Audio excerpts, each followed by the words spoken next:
మన ప్రభు అయిన యేసుక్రీస్తు నామములో మరొకసారి మీ అందరికీ వందనాలు. కొంతమంది చెప్పలేదు నాకు.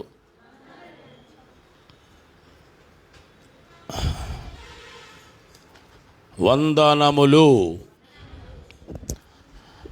మేము అందరిని చూస్తుంటే నాకు చాలా సంతోషంగా ఉంది ఇవాళ. I have a special Joy.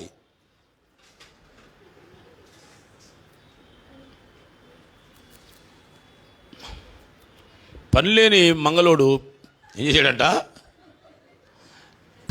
పిల్లి తల కొరికాడా. అలాగా మనోడు మొత్తం ఉన్న పనులన్నీ చక్కబెట్టేస్తున్నాడు. ఇక్కడ దేవునికి స్తోత్రం కలుగును గాక. త్వరలో వాళ్ళ అమ్మమ్మకు కూడా అన్నం వండి పెట్టేస్తాడు వీడే, అనుమానం లేదు ఇందులో.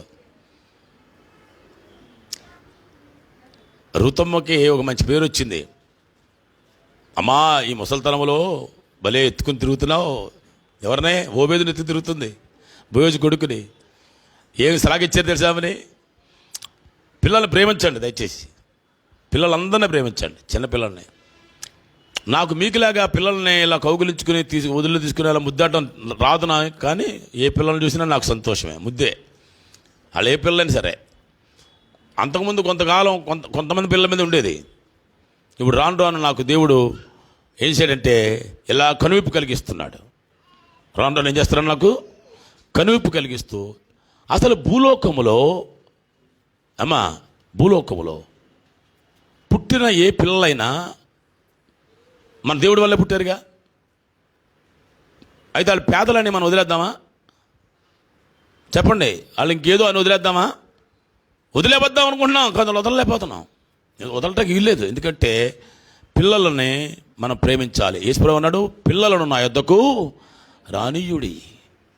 నవ్వండి, పర్లేదు, నవ్వాలనిపిస్తే నవ్వండి. పిల్లలు రమ్మని ఏంటారు ఆయన అంటే, మీరు రానివ్వడం కాదు, మీరే పిల్లలు అయిపోవాలి.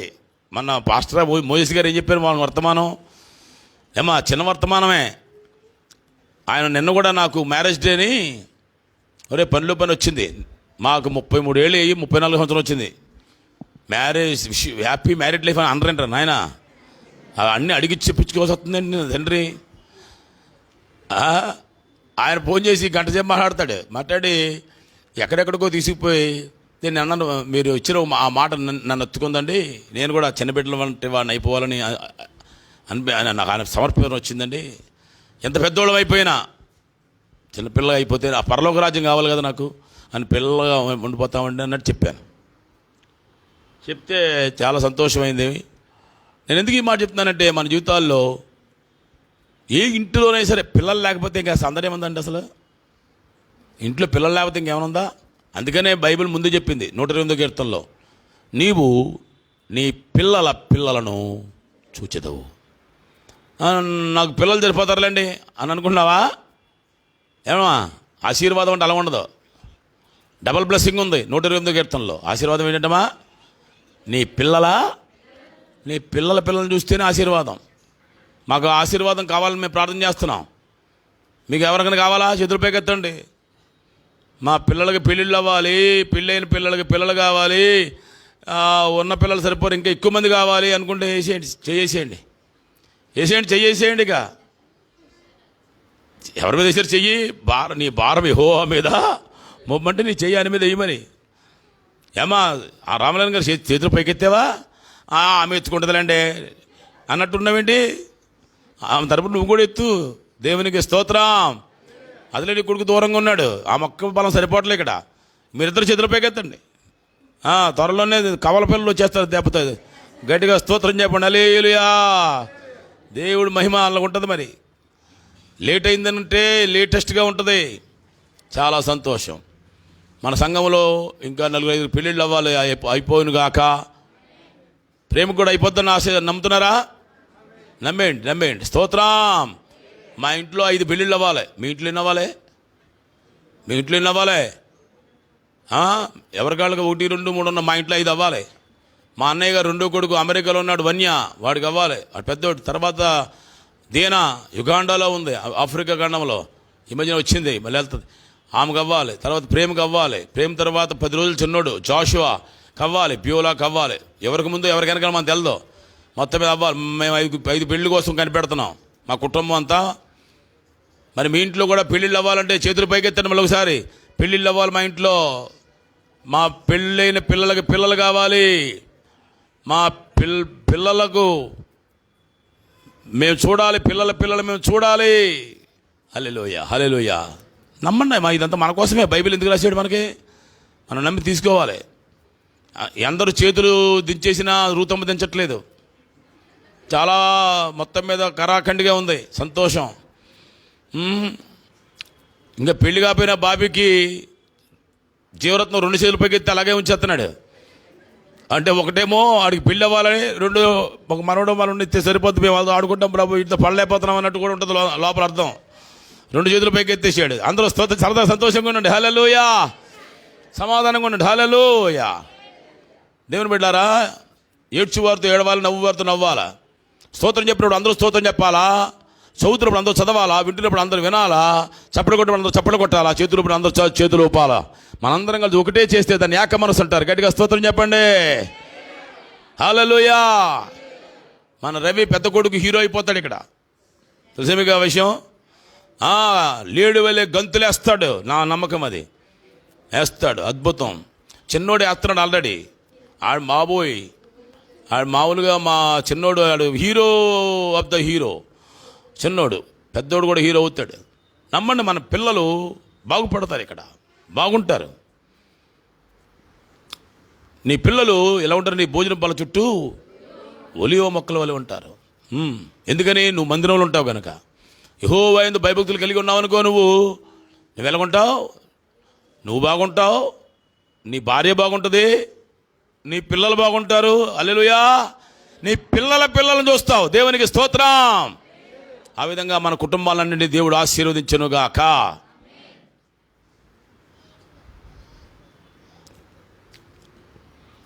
దేవుని వాక్యంలో నుండి యాకోబు రాసిన పత్రిక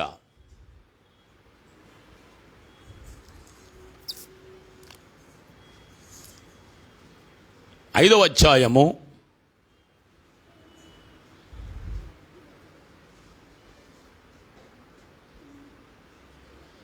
12, 13, 14, 15, 16 వచనాలు చదువుకుందాం. అమ్మ అందరిని తీయనివ్వండి. మనంత స్పీడ్ లేరు వీళ్ళు. కొంతమంది అలా చూస్తున్నారు నన్నే. మీరు సెల్ ఫోన్ తీసినా పర్లేదు. You may use cell phones also, no problem for me. నాకేం అభ్యంతరం లేదు. సెల్ ఫోన్ వాడండి. సెల్ ఫోన్లో వాక్యం ఉంటే వాడండి. కొంతమంది ఛాందసవాదులు బైబిలే పెట్టుకోవాలంటున్నారు. కాదు, నేనైతే అసలు వాక్యం ముఖ్యం మనకి. అది సెల్ ఫోన్లో ఉందా, బైబిల్లో ఉందా, చర్మపు చుట్టాలో ఉందా అనేది ముఖ్యం కాదు. నువ్వు ఎందులో ఉన్నా సరే చూడండి. బైబిల్లో చూడండి, సెల్ ఫోన్ మొత్తం బైబిల్ చూడండి దయచేసి. బైబిల్ ఏం చెప్పింది చెప్పండి. బైబిల్ చదివేవారు, చెప్పండి, బైబిల్ చదివేవారు, బైబిల్ వినేవారు, బైబిల్ని గైకొనేవారు. 3 రకాలు ఉంటాయి. కొంతమంది వినే వదిలేస్తారు, కొంతమంది చదివి వదిలేస్తారు, కొంతమంది వినదాన్ని చదివిందాన్ని చేస్తారు. We are not only hearers of the word, we are doers of the word. చాలామంది వినేవాళ్ళు ఉంటారట, కానీ చాలామంది తక్కువ మంది చేసేవాళ్ళు ఉంటారట. మనం అందులో ఉందాం దయచేసి. విస్తారమైన గుంపుండి ఆచార ప్రకారంగా వచ్చి కూర్చుని ఆరాధన చేసుకుని వెళ్ళిపోయేవాళ్ళు ముఖ్యమా? దేవుని కొరకు రోషం కలిగి నేను దేవుని దగ్గరికి వెళ్ళాలి, నా దేవునితో నేను ఐక్యమైపోవాలన్న తత్పర్యం కలిగిన వారు ముఖ్యమా? కనుక మనం చిన్న మంద ప్రస్తుతానికి. ఎన్నటికైనా మనం పెద్ద మంది అవుతాం.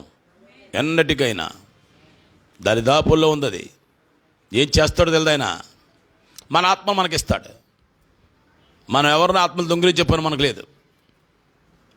అసలు ఇతర సంఘాల్లోంచి మన ఆ సంఘాల్లోనికి రావటానికి వీల్లేదు. అసలు రావచ్చు. ఎవరంటే నామకార్థ సంఘాల్లోంచి, తప్పుడు బోధ ఉన్న సంఘాల్లోంచి, తప్పుడు ప్రవర్తన ఉన్నటువంటి ఆ సంఘాల్లో నుంచి వచ్చేయచ్చు.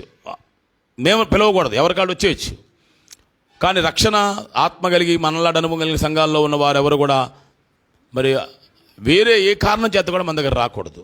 సరైన కారణంతో వాళ్ళ కాళ్ళు వచ్చేయచ్చు అంతే. గట్టిగా స్తోత్రం చెప్పండి. హల్లెలూయా. We are not sheep stealing pastors. నేను చెప్తున్న మాట ఆన్లైన్లో మాట్లాడుతున్నాను, కొన్ని మీకు అప్లై అవ్వదు, వినండి అంతే.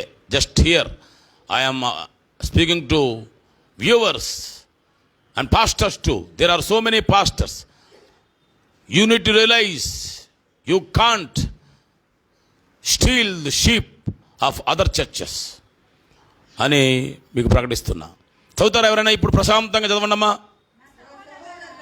నా సహోదరులారా, ఇది ముఖ్యమంటమ్మా. అంటే బైబిల్ ప్రకారం కూడా మనకి కొన్ని ముఖ్యము, కొన్ని ప్రాముఖ్యం ఉంటాయి, కొన్ని సాధారణం ఉంటాయి. ఇప్పుడు ఇది ముఖ్యమా? ముఖ్యమే. ముఖ్యమైన సంగతి ఏమనగా, ఆకాశము తోడని గాని, భూమి తోడని గాని, మరి దేని తోడని గాని ఒట్టు పెట్టుకొనక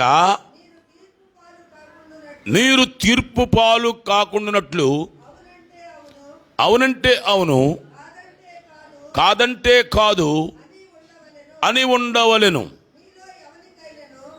బాగా వినండి. మీలో ఎవనికైనాను శ్రమ సంభవించెనా అతడు ప్రార్థన చేయవలెను. ఎవనికైనాను సంతోషం కలిగిన అతడు కీర్తనలు పాడవలెను. మీలో ఎవడైనాను రోగి అయి ఉన్నాడా అతడు సంఘపు పెద్దలను పిలిపింపవలెను.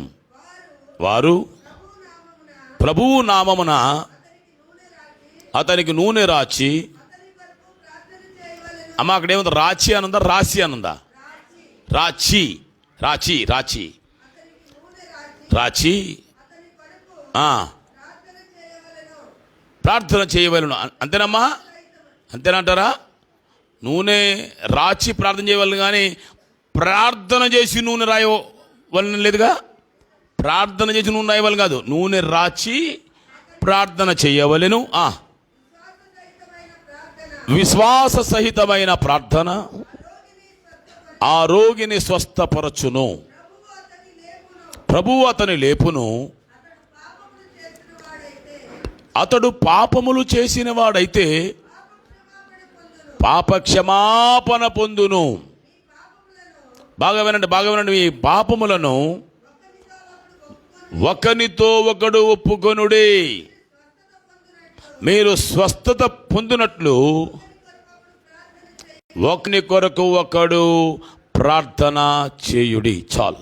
Thank you sister. ప్రియమైన వాళ్ళరా, దేవుని యొక్క లేఖనం ఈ మధ్యాహ్నం మన ముందుకు వస్తుంది. అందరూ కూడా కిఫుల్గా వినండి. మన భక్తి విశ్వాసాలని వాక్య ప్రకారంగా మలుచుకుందాం దయచేసి. ఎవరో ఏదో చేస్తున్నారని ఏలమేరుగా ఎవరో ఒకరిని అనుకరించొద్దు. మనందరికీ అనుసరణీయము, ఆమోదయోగ్యము దేవుని వాక్యమే. దేవుని వాక్యములో ఉన్నది తీసేయడానికి లేదు.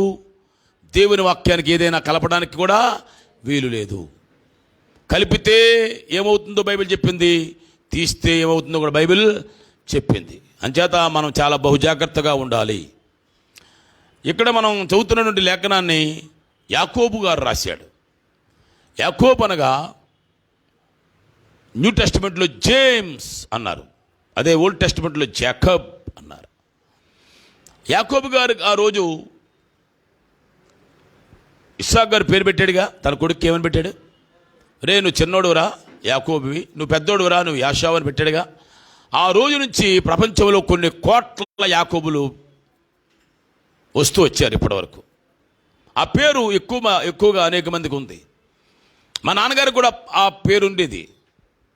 దేవుడు మాట్లాడు, నా కుమారుడు యాకోబు, నేను నిన్ను సృజించాను, నేను ఇశ్రాయేలుగా చేసుకుంటున్నాను అని చెప్పాడు చాలాసార్లు. మాకు అర్థమైందిగా చిన్నప్పుడు. ఎక్కడెక్కడో ప్రవచనాలు వచ్చినప్పుడు ఎవరైనా చెప్తున్నప్పుడు ఏంటి పేరు భూషణం అయితే యాకోబు అంటున్నారేంటి, ఇశ్రాయేల్గా మారుతానంటే ఆ యాకోబు ఎవరు, ఇశ్రాయేల్ అని అర్థమయ్యేది కాదు మాకు.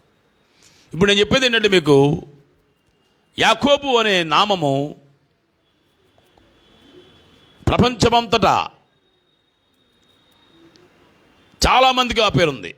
నేను అమెరికా వెళ్ళినప్పుడు సిండీ జాకబ్స్ ఆమె కూడా పెట్టుకుంది, ఒక ఆడామ కూడా పెట్టేసుకుంది యాకోబు పేరు.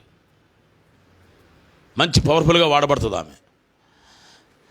కనుక లోకంలో ఎక్కువగా ఈ పేరు మనం వింటుంటాం. ఈవెన్ యేసయ్య కాలంలో కూడా మనం వింటాం. ఇప్పుడు యాకోబుని దేవుడు వేశాడు, ఇశ్రాయేలుగా మార్చాడు. యాకోబుని ఇశ్రాయేలుగా మార్చాక ఇశ్రాయేలు అని మాట్లాడుతున్న దేవుడు కొన్నిసార్లు ఆ ఇశ్రాయేల్ని మళ్ళా మధ్యలో యాకోబు అని మాట్లాడాడు.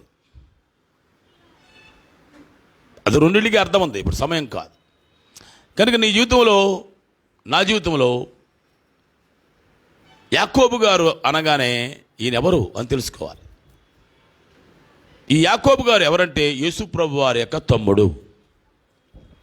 ఒక ఆయన నా స్నేహితుడే, వాక్యం తెలియక పాపం బాగా వాడబడతాడు. ఇప్పుడు వాడబడే వాళ్ళందరిలో ఎవడెవరో ఎన్నెన్ని తప్పులు చెప్తున్నారో నాకు తెలుస్తుంది, మీకు కూడా తెలుస్తుంది.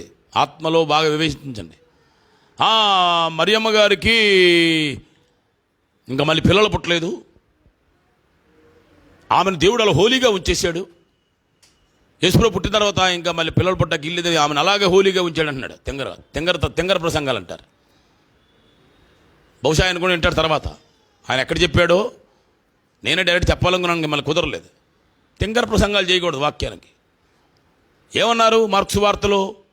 ఇతడు వడ్లవాని కుమారుడు కాడా, ఇతని సహోదరులు అంటే ఇతడు మరియమ్మ కుమారుడు కాడా, ఇతని సహోదరులు సహోదరివనులు మన మధ్యలో ఉన్నారు కారా అని ఎందుకన్నారు? ఎవరాళ్ళు? అక్కడ కింద రాశాడు లిస్టు. ఆ మరియమ్మ గారికి పుట్టిన నలుగురు కొడుకుల పేరు యాకోబు, యోసే, యూదా, సీమోను అనే నలుగురు పేర్లు మెన్షన్ చేయబడ్డాయి. ఆడవాళ్ళ పేర్లు అప్పుడు యూదుల్లో జాబితా లేదు కనుక లేదు. కనుక వాక్యానికి భిన్నంగా మాట్లాడకండి తెలియక. తర్వాత ప్రధానమైనటువంటి ఆ యొక్క యోసేపుకు మరియమ్మకు వివాహం కూడా అయ్యింది. గట్టిగా స్తోత్రం చెప్పండి హల్లెలూయా. యేసయ్య పుట్టేసిన తర్వాత ఒక తగిన కాలమందు వివాహం అయింది, వారికి కూడా పిల్లలు పుట్టారు అని నమ్మాలి. అందులో యాకోబు ఒక కుమారుడు. ఈ అన్నదమ్ములు కూడా యేసుప్రభుని చాలా అపార్థం చేసుకున్నారు. బైబిల్ చెప్తుంది ఆయన సహోదరులు ఆయనను చేర్చుకొనలేదు. అలా కోపం అంటే ఎప్పుడు చూసినా ఈయన ఊర్ల మీద తిరిగి వస్తున్నాడు, మన అన్నయ్య కదా, మనలాగా మనతో ఉండడేంటి అని అనుకున్నారు వాళ్ళు. అయితే ఆయన అన్నాడు వాళ్ళ అమ్మ నాతో, నేను నా తండ్రి పనుల మీద ఉండాలని తెలుదమ్మా నీకు, నేను ఎవరి పనుల మీద ఉండాలా? నేను పుట్టడానికి నిన్ను వాడుకున్నాను తప్ప ఇక నీ పనుల మీద ఉంటాక అమ్మా నాన్న మీరు కాదు అమ్మా నాన్న, నాకు మీ పనుల మీద ఉంటాం కాదు. నేను ఎవరి పనుల మీద ఉండాలా? నా పరలోకపు తండ్రి పని మీద ఉండాలి. గట్టిగా చప్పలు కొట్టి దాన్ని మహిమపరచండి. అంటే యేసుప్రభుని నమ్ముకున్న తర్వాత మన పని ఏంటి? మన సొంత పనుల మీద మనం ఉంటాం కాదు, దేవుని పనులలో నిమగ్నమై ఉండాలి అని యేసయ్య మనకు నేర్పిస్తున్నాడు. కానీ అప్పుడు స్టార్టింగ్లో వీళ్ళకి అర్థం కాల, ఎవరికి? యాకోబు మిగతా అన్నదమ్ములందరికీ అర్థం కాల. వాళ్ళు రకరకాలుగా ఆయన్ని అపార్థం చేసుకున్నారు. అయితే కూడా యేసుప్రభు వారు ఆయన తెలుసు రానున్న భవిష్యత్ కాలంలో నేను ఎవరెవరిని నా పని కోసం వాడుకుంటానో తెలుసు కనుక ఆయన ఎవరిని తోసివేయలేదు. మనం కూడా ఎవరిని తోసేయద్దండి. ఇవాళ పనికిరానట్టు ఉంటాడు అతను, ఎవరో ఒకళ్ళు. తాగుబోతులా కనపడతాడు, తిట్టుబోతులా కనపడతాడు, తిరుగుబోతులా కనపడతాడు, పనికిరానాడు పనికి మాలనాడు కనపడతాడని తోసేసామనుకో పొరపాటు అవుద్ది.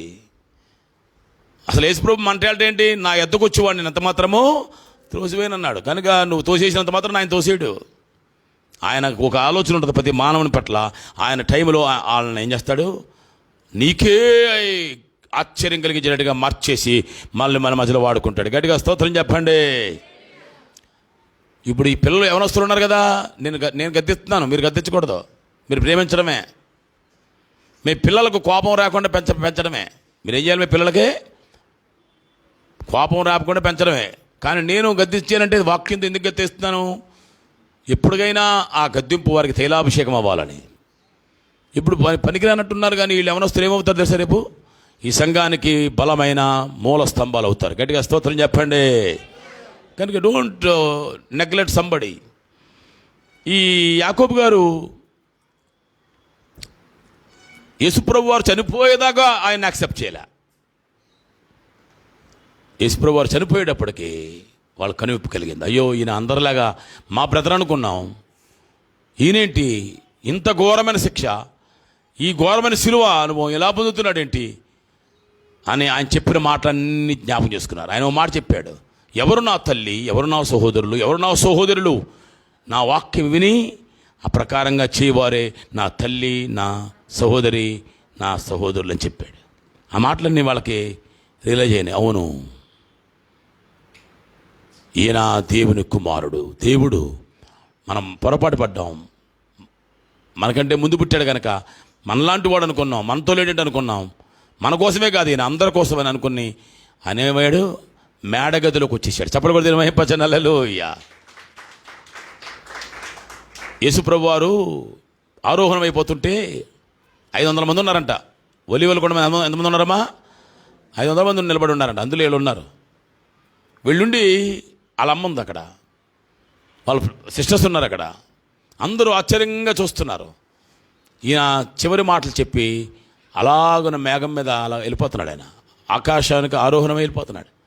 ఇలాగ చూస్తున్నారు వీళ్ళు కూడా. ఇలా చూశారు, ఇదేంటిది, మా కోసం మనకు ముందు పుట్టాడు అనుకున్నాం, మా కోసం మా అన్నయ్య ఉన్నాడు అనుకున్నాం, మళ్ళీ ఇప్పుడు ఈయనేమో అందరి కోసం చనిపోయాడు ఏంట్రా అని అర్థం కాకుండా ఉన్నాం. మళ్ళీ లేచాడు అన్నారు, ఆశ్చర్యపోయాం. మళ్ళీ 40 రోజులు కనబడ్డాడు, మాతో ఉంటాడు అనుకున్నాం. ఇప్పుడు మన మధ్య నుంచి మా మధ్య నుంచి వెళ్ళిపోతున్నాడు ఏంటి బాబు, వెళ్ళిపోతున్నాడు చూస్తున్నారు వాళ్ళు. వెంటనే దేవదూతలు వచ్చి చెప్పారు, ఏ రీతిగా యేసయ్య వెళ్ళిపోతున్నాడు అదే రీతిగా ఆయన మళ్ళా రాబోతున్నాడు అని చెప్పారు. దాని ముందే యేసయ్య ఏం చెప్పాడు? అపోస్తలుల కార్యం 1:4 ప్రకారం, నా వలన విన్న తండ్రి యొక్క వాగ్దానం కోసం మీరు యెరూషలేములో కనిపెట్టండి అని చెప్పినప్పుడు అక్కడికి వచ్చిన 500 మందిలో 380 మంది ఇంటికి వెళ్ళిపోయారు. మెజారిటీ ఇంటికి వెళ్ళిపోయారు. 120 మంది మేడగదిలోకి వెళ్ళారు. గట్టిగా స్తోత్రం చెప్పండి. అందరూ మేడగదిలోకి రారమ్మా. అందరికీ ఆత్మ అక్కర్లేదు, అందరికీ ఆత్మానుభవాలు అక్కర్లేదు. వాళ్ళకి ఇంకా క్రైస్తవులు అనిపించుకుంటూ చాలు. కొంతమందికి చర్చికి వెళ్తే సరిపోతుంది. కొంతమందికి చర్చికి వెళ్ళటం ఏంటండి అసలు తప్పు మాట అది. నువ్వే చర్చి, నువ్వు మందిరానికి వెళ్తున్నావు అంతే. చర్చికి వెళ్ళటం ఏంటి? ఎక్కడికి వెళ్తాం అంటే మందిరానికి వెళ్తామని చెప్పండి. చర్చికి వెళ్తాం అనుకోండి, మీరే చర్చ్. మరి మీరెవరు? మేము చర్చ్ సంఘమై ఉన్నాం, మేము మందిరానికి వెళ్తున్నాం. మనం ఎవరు? అందరం కలిసి సంఘం. నువ్వు ఒక్కదానివి కూడా సంఘం. మేము సంఘం అండి, మా మందిరానికి వెళ్తున్నాం. చాలామంది అక్కడికి వెళ్తే చర్చికి వెళ్తున్నాం, దండం పెట్టేయడం, సిరువుకి దండం పెట్టేయడం, మందిరానికి దండం పెట్టేయడం, బొమ్మలకి దండం పెట్టేయడం పొరపాటు చేస్తున్నావు. దేవుని ఒక వాక్య ప్రకారంగా మనం జీవించాల్సిన వారు ఉన్నాం. యేసుప్రభు వారు చెప్పిన మాట అందరూ అన్నారు చూసారా? 380 మంది చేయలేదు. ఈ రోజుల్లో కూడా అంతే, ఏ రోజునైనా అంతే.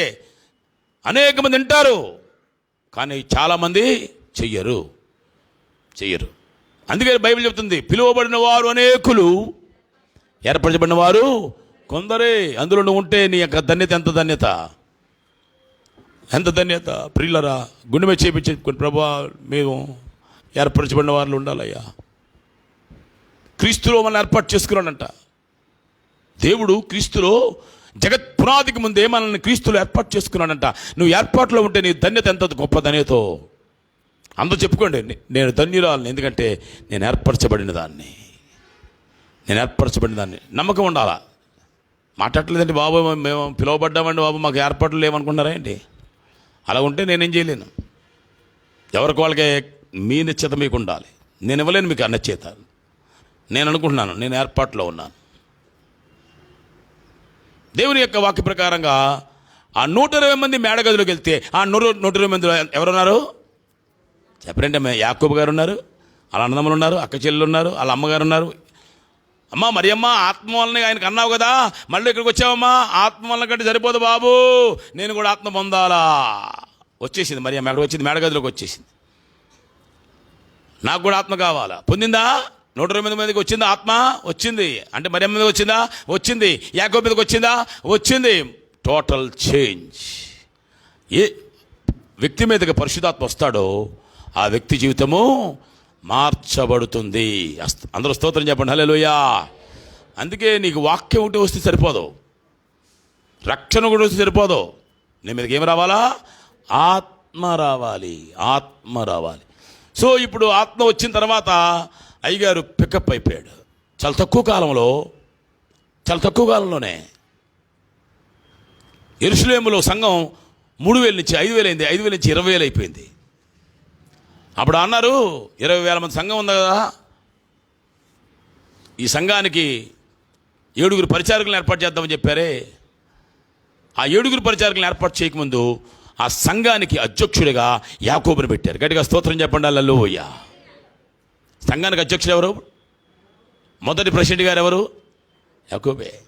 First president of the church in Jerusalem, early church. ఎంత ఆనందం, ఆశ్చర్యం. అంటే ఎంత త్వరగా పికప్ అయిపోయాడు చూసారా. ఆత్మ పొందాడేమో త్వరగా పికప్ అయిపోయి ఒక నాయకుడు అయిపోయాడు. ఇవాళ మనం చదివిన పత్రికే కాదు, ఇంటికెళ్ళి చదువుకోండి. అపోస్తుల కార్యములు 15వ చదువుకోండి. ఆయన సార్వత్రిక సంఘాలన్నిటికీ, యెరూషలేములో ఉన్న సంఘానికే కాదు, ఈ సంఘాలు ఎక్కడెక్కడికైతే చెదిరిపోయి ఎక్కడెక్కడ స్థాపించబడ్డాయో అన్ని సంఘాలకి, అన్యజనులు ఉన్న సంఘాలకి, యూదుల్లో ఉన్న సంఘాలకి పత్రిక రాసింది యాకోబు గారే. గట్టిగా స్తోత్రం చెప్దాము. 4 రూల్స్తో, షరతులతో ఒక మంచి పత్రిక రాశాడు. కింద గ్రీన్ సంతకం చేశాడు. అంటే అంతటి యోగ్యుడైపోయాడు సరా. దేవుని బిడ్డలారా, కొన్నిసార్లు వెనకొచ్చిన వారు ముందుకెళ్ళిపోతారు, కొంతమంది ముందున్న వారు వెనకెళ్ళిపోతుంటారు. బైబిల్లో కడపటి వారు మొదటి వారు అవుతారు, మొదటి వారు కడపటి అవుతారని ఏమనుకుంటాం మనం. ఓహో, ముందున్న వాళ్ళు వెనకెళ్ళిపోతారు, అనుకున్న వాళ్ళు ముందుకు వస్తారు అనుకుంటాం. తప్పు. అది వేరే కాంటెస్ట్. దాని అర్థం ఏంటి తెలుసా? కడపటి వారు మొదటి వారు కడపటి అవుతారు, అందరూ సమానం అవుతారు. చప్పటి కొట్టి మహింపరచండి. ఆ యొక్క సందర్భం కూడా ఏంటి తెలుసా? యేసుప్రభు వారు ఉదయం 9 గంటలకు వచ్చిన వాడికి ఎంత కూలో, సాయంకాలం 5 గంటలకు వచ్చిన వాడు కూడా అంతే కూలి ఇచ్చాడు. అప్పుడు వీళ్ళు సమానం అయ్యారు. అది చెప్పాడు. వీడు తక్కువ పని చేశాడు, కానీ ఆడితో సమానం అయ్యాడు. సేమ్ జీతం తీసుకున్నాడు. వాడు ఎక్కువ పని చేశాడు, పొద్దున్న వచ్చి సాయంత్రం చేశాడు పాపం, అయినా కూడా వాడికి అదే జీతం. అయినా అందులో కొంతమందికి అని అనిపిస్తుంది. అప్పుడు అన్నాడు యేసయ్య, నేను మంచివాడిని అయినందుకు మీకు ఏమైనా కడుపు మంటగా ఉందా అన్నాడు. ఏమంటే యేసుప్రభు వారు మంచోడైతే నీకు కడుపు మంట ఎందుకు? కొంతమంది కడుపు మంట ఉంటాయి, కొంతమందికి ఇక్కడ కడుపు నొప్పులు కాదమ్మో, కడుపు మంటలు ఉంటాయి. ఎంతమంది కొంతమంది దేవునికి స్తోత్రం చెప్పండి హల్లెలూయా. కొంతమంది కడుపు మంట.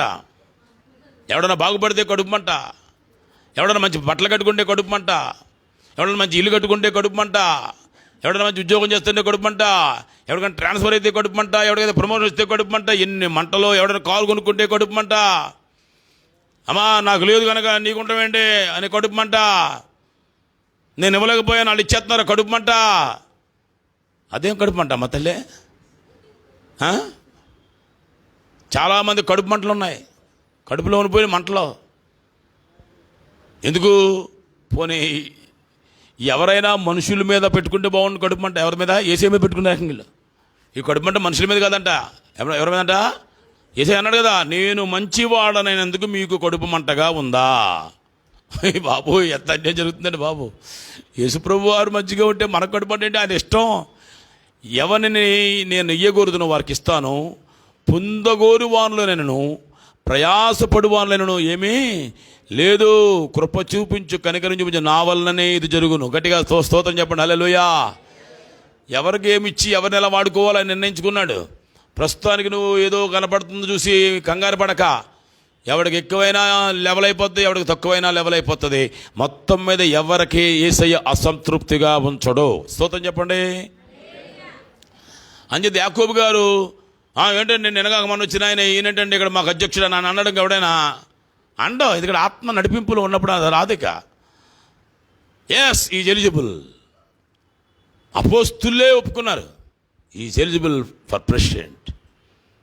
ఆయన డిక్లరేషన్ ఇచ్చాడు. అక్కడ ఒక పత్రిక రాశాడా? ఇప్పుడు ఒక పత్రిక రాశాడు. యాకోబు రాసిన పత్రిక. ఎన్ని మర్మాలు రాశాడండి. మా తమ్ముడు సునీల్ గారు బైబిల్ కాలేజీలో యాకోబు పత్రిక చెప్పేవాడండి. నేను ఎప్పుడు వినలా. ఆయన దగ్గర స్టూడెంట్స్ కొన్ని వందల మంది తయారయ్యారు. వాళ్ళందరూ కూడా ఆయన జ్ఞాపకాలు కూడా చెప్పిన మాట్లాడమంటే యాకోబు పత్రికల్లో ముంచి తేల్చారండి అయ్యగారు అని ఏడ్చారు పాపం. అబ్బా ఏం చెప్పుంటాడరా అని అనుకున్నాను నేను. ఏమో అందులో ఆయనకు స్పెషలైజేషన్ దేవుడు ఇచ్చాడేమో అని అనుకున్నా. ఒక్కొక్కరికి ఒక స్పెషలైజేషన్ ఇస్తుంటాడు. తన తక్కువ కాలంలో ఎక్కువ మంది విద్యార్థుల్ని సేవకులుగా తయారు చేసి వెళ్ళిపోయాడు. వాళ్ళందరూ అంటారు మేము ఆయన దయ వల్ల ఇప్పుడు సేవ చేసుకుంటున్నామని చెప్తున్నారు. కనుక నేను ఈ మాట ఎందుకు చెప్తానంటే, నీ జీవితంలో కూడా నేను క్వాలిఫైడ్గా అవ్వాలంటే యేసయ్య మంచివాడు మనకు అవ్వాలి. చేతుల పైకి యేసయ్య నా పట్ల మంచిగా ఉంటాడయ్యా, నువ్వు నా పట్ల మంచి చూపించండి అయ్యా. మోషే, నా మంచితనమంతయు నేను నీకు చూపిస్తా. అయ్య బాబాయ్, దేవుడంటే ఎవరమ్మా? భయంకరుడు అనుకుంటావు నువ్వు, అవును నిజమే. దేవుడంటే ఎవడనుకుంటావు? భీకరుడు, నిజమే. అవన్నీ కాదు. దేవుడు అనగా నేను మొదటి నీకు అర్థం కావాల్సిందేంటి? మంచితనము గలవాడు. ఎవరమ్మా నీ దేవుడు? అందుకే ఈశ్వరమైనట్టు, నేను గొర్రెలకు మంచి కాపన్నా చెడ్డ కాపన్నా, సాదాసీద కాపన్నా, జీతగాళ్ళటి కాపర్నా, ఏ కాపర్నేనా? మంచి కాపర్నే. మంచి కాపరి తన గొర్రెల కొరకు ప్రాణము పెట్టును. కనుక ఈ మధ్యాహ్న కాల సమయంలో నీ జీవితంలో ఒక తీర్మానం రావాలి. నీ యేసయ్య గురించి సరిగ్గా అర్థం కావాలి నీకు. ఆయన అర్థమైతే అన్నీ నీకు అర్థమవుతాయి. ఆయనే అర్థం కాలేదనుకో అన్ని గందరగోళంగా ఉంటాయి. మనం ఏం తెలుసు మనకి యేసయ్య గురించి? మనం నమ్ముకున్న మన యేసయ్య గురించి మనకేం తెలుసు? ఎంత తెలుసు? నాకే సరిగ్గా తెలదో. బోధించే నేక 38 ఏళ్ళు పడి చెప్తున్నా. ఇంకా ఏంటేంటో కొత్తగా బాధల్లోకి లేక, గాథల్లోకి లేక, ప్రయాణాల్లోకి లేక, ఒంటరితనంలోకి లేక, కుటుంబంతో లేక అర్థమవుతున్నాడు ఆయన. దేవుని బిడ్డలారా, నేనేమంటున్నానంటే మిమ్మల్ని అందరినీ ఎంకరేజ్ చేస్తున్నా. యేసయ్యను తలపోయండి. యేసయ్యను మరలా తలపోయండి. పైపైన కాదు, లోతుగా యేసయ్యను తలపోయండి. ఆయన మంచివాడు. దేవునికి స్తోత్రం. చేతులపైకి చెప్పండి హల్లెలూయా. మంచి దేవుడవు, మంచి బోధకుడవు, మంచి స్నేహితుడవు, మంచి సమరయుడవు, ప్రాణము పెట్టావయా, త్యాగము చేశావయా, మంచి మనస్సు నీదయా, మంచి ఈవుల నిచ్చావయా యేసయ్యా. అందరూ చెప్పండి ఈ మాట, అనండి, సరదాగా అనండి. యేసయ్యా, నా యేసయ్యా, యేసయ్యా, యేసయ్యా, యేసయ్యా, నా యేసయ్యా. దేవునికి స్తోత్రం. ఉదాహరణకి నాకు ఈ కాలు దెబ్బతిరింది. ఎంత మంచోడు యేసయ్యా అంటావా? యేసయ్యా ఏంటి నాయన నాకు బాధలు పెట్టించేవా?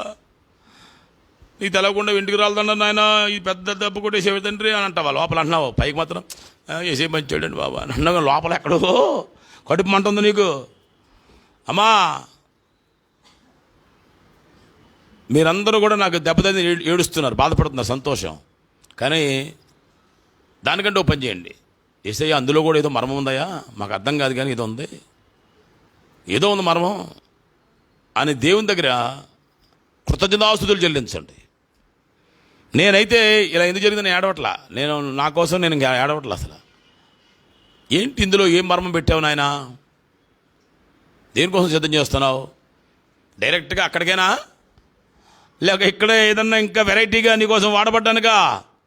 ఏదైనా ఒక శ్రేష్టమైనది రావాలంటే మనం విరగొట్టబడాలి. గట్టిగా స్తోత్రం చెప్పండి. విరిగి నలిగిన మనస్సే ఆయనకి ఇష్టమైన బలి అన్నప్పుడు ఏదో విరగాల. పెరక్కపోతే పెరగవు. కనుక మన దేవునికి తెలియకుండా ఏమి జరగలేదు, ఆయన చేస్తుందాన్ని యాక్సెప్ట్ చేయాలా. ఏమని యాక్సెప్ట్ చేయాలా? మంచి దేవుడివయ్యా, నువ్వు మంచి చేస్తున్నావయ్యా. ఎంతమంది చెప్పగలుగుతాము విశ్వాసులంగా మన జీవితాల్లో? యాకోబు తన అనుభవంలో నుంచి ఎప్పుడు అనుభవం చేసింది దీనికి? యేసుప్రభువు చనిపోగానే, ఆయన లేవగానే, ఆయన వెళ్ళిపోగానే, 120 మందితో వెంటనే ఆత్మ దిగురాగానే, ఏమంటే సంఘం 3000 మందితో మొదలెట్టేస్తే అందులో ఉన్నాడు. ఈయన ముందు సంఘంలో ఉన్నాడు, మళ్ళీ సంఘానికి అధ్యక్షుడు అయ్యాడు. Very very very very very very little టైంలో ఒక నాయకుడు అయిపోయాడు. నాయకుడైపోయిన వాడి ద్వారా దేవుడు కొన్ని వర్తమానాలు ఇస్తుంటాడు. రాతల ద్వారా ఇస్తాడు, చేతల ద్వారా ఇస్తాడు. బైబిల్ చెప్తుంది అపోస్తులుల చేత పరిశుద్ధాత్మ దేవుడు అద్భుతములు చేయించుచుండెను. చేతలు ఒక అద్భుతం జరిగిందనుకో, అబోయ్ ఈయన ఎంత మహుడో అని మనుషులు చూస్తావేంటి? పేతురేమన్నాడు?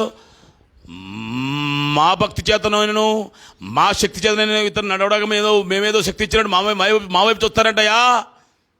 యేసు వైపు చూడండి అని చూపించాడు. దేవునికి స్తోత్రం. అంటే ఏ దైవజనుడు ఒక గొప్ప కార్యం అతని ద్వారా దేవుడు చేసినా ఎవరు చేయించారన్నమాట? ఆ దైవజనుడు చేయలేదు, దేవుడే చేశాడు. అప్పుడు ఘనత ఎవరికి వెళ్ళాలా? దేవుడికి వెళ్ళాలా.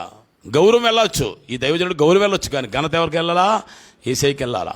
ఆయన చేయిస్తాడు, రాయిస్తాడు, చెప్పిస్తాడు, మాట్లాడుతాడు, కొన్ని గుర్తుల బలం చూపిస్తాడు. ఏం చేసినా దేవుడే చేస్తాడు. ఈ లోకంలో ఏ మానవుడికి ఇలాగ చేసే శక్తి లేదు. ఎంత వాడబడిన ఆత్మశక్తి చేత, ఆత్మవరము చేత ఆయన వాడుకుంటేనే, ఆయన చేయిస్తేనే జరుగుద్దు. కనుక చేయించిన దేవుణ్ణి గౌరవిద్దామా, చేసినటువంటి దైవజనుని గౌరవిద్దామా? చేసిన దైవజనుని ప్రేమిద్దాము, చేయించిన మహాదేవుణ్ణి గణపరుద్దాము. చేతులు చెప్పండి యేసయ్యకి హల్లెలూయా, స్తోత్రం చెప్పండి హల్లెలూయా. ఈయన రాస్తూ అంటాడు, మీరు ఒట్లు పెట్టుకోకండి అని చెప్పాడు. మొదట ఏం పెట్టుకోకూడదమ్మా? నా మీద ఒట్టు అంటావు, సైతానా. అన్నావా లేదా?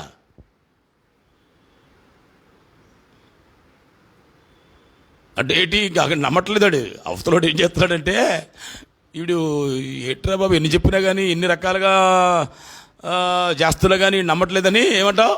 ఆ నోరు ముంచాడు, నా మీద ఒట్టు అనగానే ఆ నోరు మూసేస్తాడు. బాబు ఎందుకు వచ్చిన గొడవ బాబు? ఈ రాజమండ్రికి మొదటి పెద్దకు సంఘం ఉంది ఇక్కడ. ఆ సంఘం నేను ఏసీ కట్టిస్తానని ఒక మోసగాడు దాన్ని పడగొట్టిచ్చాడు. మా మోసపోయినాడు నా ఫ్రెండే. మరి ఏం చేస్తాం? ఎప్పుడు కళ్ళు తెరిచాడంటే అంటున్నాడంట, అన్యుడు నువ్వు దశభాగం నాకు ఇవ్వాలన్నాడంట. వెంటనే పోలీసాడు, ఏంటి శాస్త్రి గారు వీడెవడో, నేను ఇప్పుడు దాకా నమ్మానండి, వీడేదో చేస్తానంటే అసలు వీడు నమ్మడమేమో తప్పు, వీడు నన్ను ఇలా అంటున్నాడు ఏంటి అంటే, వీడు సైతాన్ అని అర్థమైపోయింది నాకు, మీకు ఏమైనా తోస్తుంది అన్నాడు. నీకు వాడు సైతాన్ అప్పుడే చెప్పాను కదా అన్న. ఎప్పుడు చెప్పాను? వాడు ఆయన స్నేహితుడు నన్ను సార్ నాకు ఎదురయ్యి, మీకు చాలా శ్రమలు ఉన్నాయి సార్ అన్నాడు. ఎవరు నువ్వన్నా? ఆ మార్కే, ఎవరైతే నీకు తెలదేమో వాక్యం, నేను రేపు చచ్చిపోతానగా ఈ రోజు వరకు కూడా శ్రమ పొందాలని చెప్పాను. ನನಗೆ గట్టిగా స్తోత్రం చెప్పండి. అనేక శ్రమలు అనుభవించి క్రైస్తవుడైన వాడు ఎవడైనా సరే పరలోకి వెళ్ళాలా. నాకు శ్రమలు ఉన్నాయని చెప్తావేంటయ్యా? శ్రమలలోనే ఆనందిస్తున్నాం, శ్రమల్లోనే ఏం చేస్తున్నాం? దేవుని పని చేస్తున్నామని చెప్పి నోరు మూసేశాడు. అప్పుడు నేను ఇలాగొస్తే అటు వెళ్ళిపోతాడు, నా ఎదురు పడ్డాడు. అలాంటి దైవజనుడిని మోసగిస్తే దాన్ని రిపేర్ చేయడానికి చాలా కష్టమైంది. మందిరం అలా ఆగిపోయింది. ఈలోకి ఎండోన్మెంట్ డిపార్ట్మెంట్ వచ్చేసింది. అది కడతగలేదు, దీన్ని లక్ష కడితే కానీ కుదరదని చెప్తుంది. ఎటుగాని పరిస్థితి వచ్చేసింది. ఆ సంఘం నుంచి దైవజనుడిగా ఉన్న దైవజనుడు మా ప్రాంతానికి వచ్చి అనేక సంఘాలు స్థాపిస్తే, ఆ అపోస్తుల సంఘం అలాగుంటే నేను అలాగా నా హృదయం రోజు ఎంతగానో వేదన పడింది. అప్పుడు ఏం చేశానంటే, నా స్నేహితుడు చెప్పా, నేను చెప్పినట్టు చేస్తావా? చేస్తా. అప్పుడు నువ్వు ఆ మందిరాన్ని నా స్నేహితుడు వేరొక స్నేహితుడితో ఉచితంగా కొన్ని లక్షల రూపాయలు ఐరన్ అండ్ సామాన్లు తెచ్చి ఆ చర్చికి స్లాబ్ వేయించాను. గట్టిగా స్తోత్రం చెప్పండి హల్లెలూయా. మనం ఇతర సంఘాల గురించి కూడా పట్టించుకోవాలండి. మనమే బాగుపడిపోదాం అనుకోకూడదు. ఇతర సంఘాలకు ఏదన్నా మాట సహాయం చేయగలవా, చేత సహాయం చేయగలవా, ఏదో చేయాలి కదా. అప్పుడు ఈ దుష్టుడు పారిపోయాడు. అప్పుడు అది అలా వేయడానికి మేయర్ చక్రవర్తి దగ్గరికి వెళ్ళి పర్మిషన్ తీసుకుని రిక్వెస్ట్ చేసి దాన్ని వెంటనే స్లాబ్ వేసి నిలబడిపోయింది. అఫ్కోర్స్ ఇప్పుడు కూడా కొన్ని ఆటంకాలు ఉన్నాయి. దేవుడు వాటిని కూడా తొలగించునుగాక.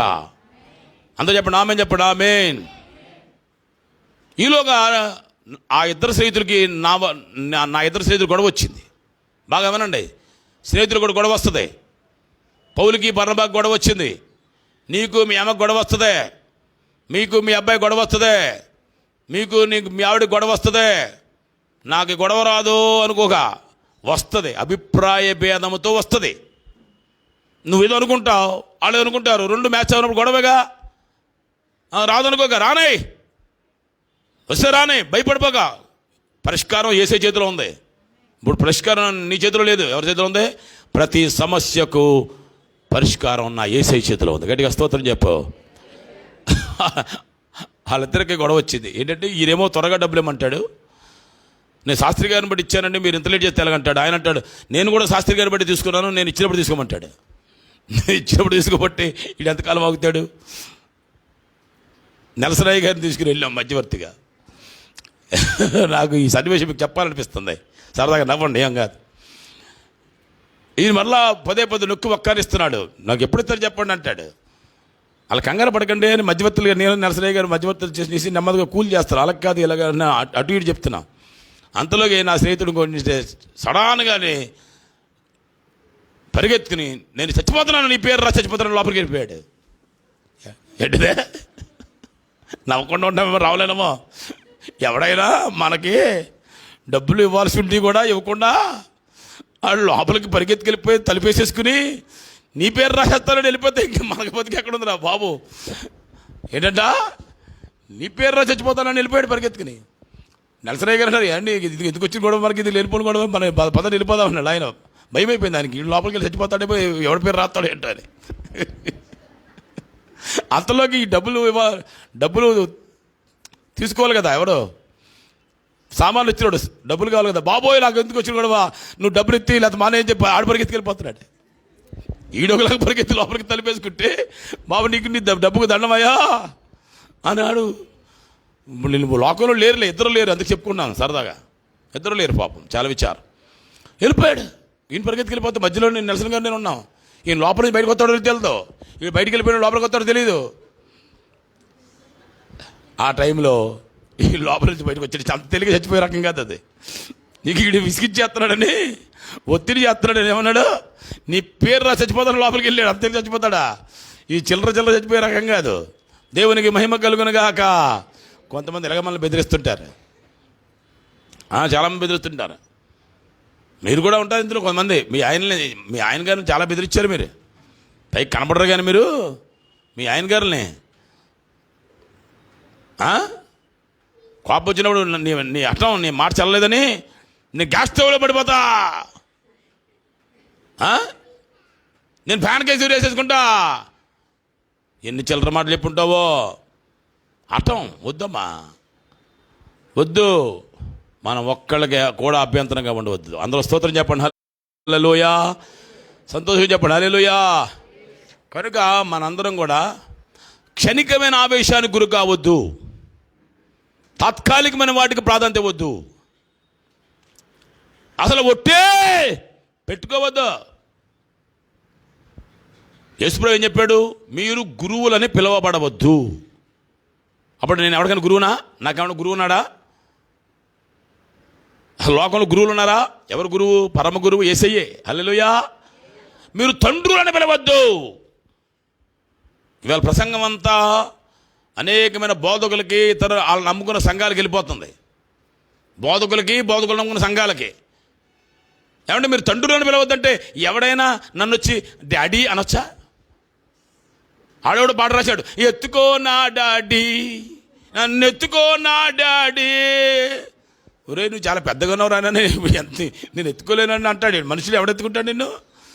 ఇప్పుడు రవికి 3 కొడుకులు చాలా సంతోషంగా ఎత్తుకుంటున్నాడు. ఇంకా వాళ్ళు పెద్దోళ్ళు అయిపోయారు. ఇంకో నువ్వు చిన్నప్పుడు బాగా ఎత్తుకున్నావు కదా, నన్ను కుదరదు అని ఇంత ఎత్తుకున్నాడు అంటే ఎక్కడ ఎత్తుకుంటాడు ఏమా? కానీ ఒక ఆయన ఎత్తుకుంటాడు, ముదిమి వచ్చు వరకు ఎత్తుకొని ముద్దాడును, సంక పెట్టుకొని కాపాడును. యేసయ్యా తల్లిలా లాలించును, తండ్రిలా ప్రేమించును. ప్రియులారా, కనుక మనందరి జీవితాల్లో ఎవరినే కానీ డాడీ అనొద్దా. భూలోకంలో నాకు చాలామంది కనపడుతున్నారు. ఒక ఆయన కాజీపేటలో అంటున్నాడు, వినాలని చెప్తున్నా, నాకు డాడీ అనే సర్టిఫికేట్ ఇచ్చారన్నాడు. ఏదంటే అక్కడ తగిలిచ్చాడు. అసలు డాడీ అని పిలిపించుకోవద్దురా అని ఏదో చెప్తే ఈయనకి డాడీ అని ఎవడో సర్టిఫికేట్ ఇచ్చాడంట. ఈయన డాడీ అని పిలిపించుకుని నా ఎదురుకుండా అప్పుడే మైనస్లో పెట్టా. ఇక్కడ కూడా మన రాజమండ్రిలో కొంతమంది ఉన్నారు, డాడీ డాడీ, బాబీ బాబీ అన్నట్టు ఉంటుంది.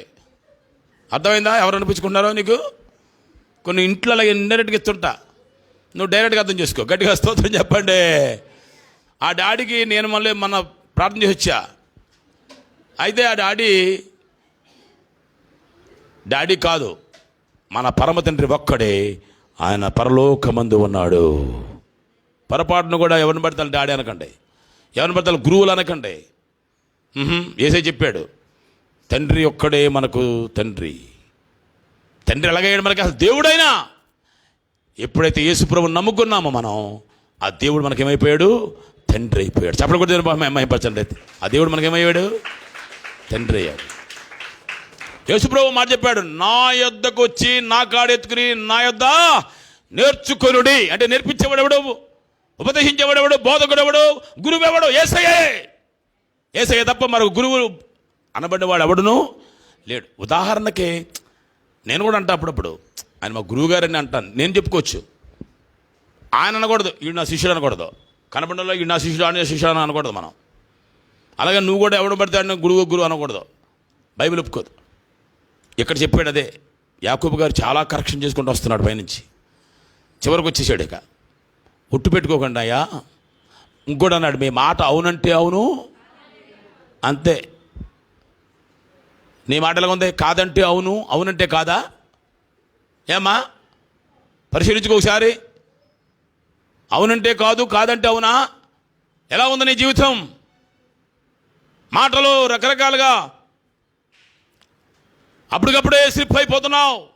విశ్వాసే మాట మీద నిలబడలేకపోతున్నావు. బోధకుడా ఎవడైనా తన మాట యందు నిలబడలేకపోతే తన సర్వ శరీరమును అతడు స్వాధీనం ముందు ఉంచుకోలేడు. శరీరం స్లిప్ అయిపోతుందంటే కారణం ఏంటంటే నీ మాట సరిగా లేదు. ఆయన అన్నాడు అక్కడ, నీ మాట అవునంటే అవును. అక్కడి నుంచి కిందకు వచ్చాడు.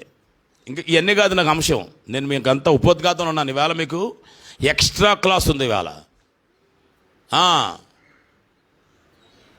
అప్పుడప్పుడు అనుకుంటారు కదా, అయ్యగారు ఇంకా కొంచెం బాగా చెప్తే బాగుండండి. మీకు బాగానే ఉంటుంది. చిన్న చిన్న పిల్లలు ఉన్న వాళ్ళకి ఏమో తికమకలు అయిపోతుంది. చిన్న పిల్లలు ఉన్న వాళ్ళకి ఆకలి అయిపోతుంది కదా చిన్నపిల్లలకి. అందుకే మీరు పని చేయండి, వత్త వాళ్ళకైతే కొంచెం పెట్టేయండి. ఇప్పుడు ఎలాగ మనకి ఇక్కడ భోజనాలు లేవు కదా, వాళ్ళకైతే కొంచెం పెట్టేయండి, అన్నం పెట్టేయండి, చిన్నపిల్లలకి అన్నం పెట్టేయండి. హల్లెలూయా చెప్పండి. హల్లెలూయా. మేము కూడా చిన్నపిల్లలమేనండి అన్నట్టు చెప్తున్నారు. హల్లెలూయా చెప్పట్లేదు మీరు. ఇక అంతా పాలు కావాలి క్యార్ క్యార్ క్యార్ క్యార్ క్యార్ అంటారంట. నాయన పాలు కావాలి మీకు? బలమైన ఆహారం వద్దా? కాలాన్ని బట్టి చూస్తే ఏం కావాలి మీకు? బలమైన ఆహారం కావాలి. మేలు కీడులు వివేచించగల బలమైన ఆహారం పొందుకోవాలా?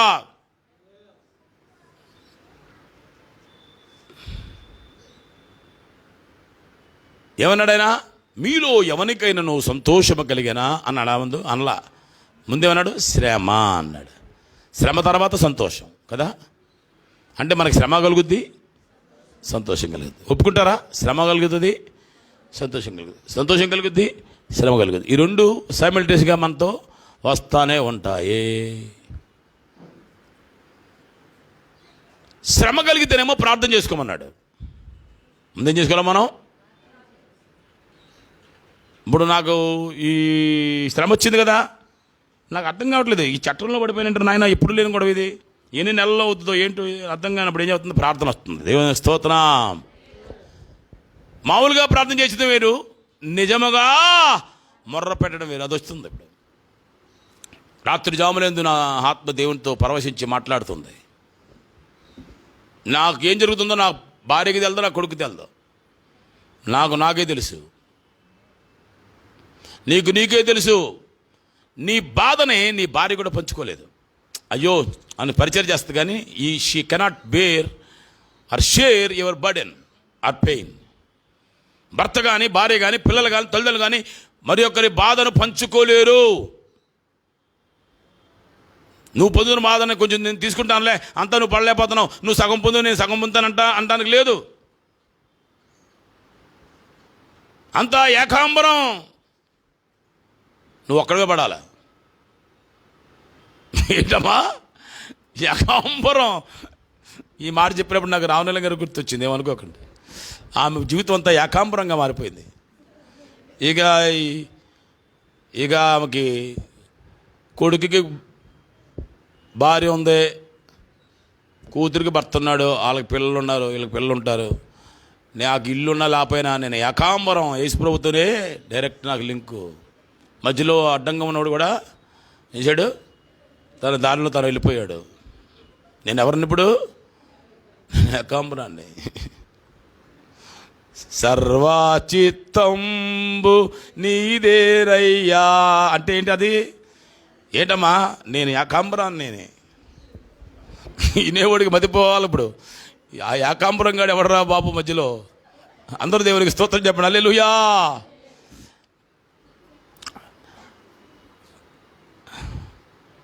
ప్రస్తుతానికి మనందరం కూడా అనేక శ్రమలు అనుభవిస్తున్నాము, అనేక సంతోషాలు కూడా అనుభవిస్తున్నాము.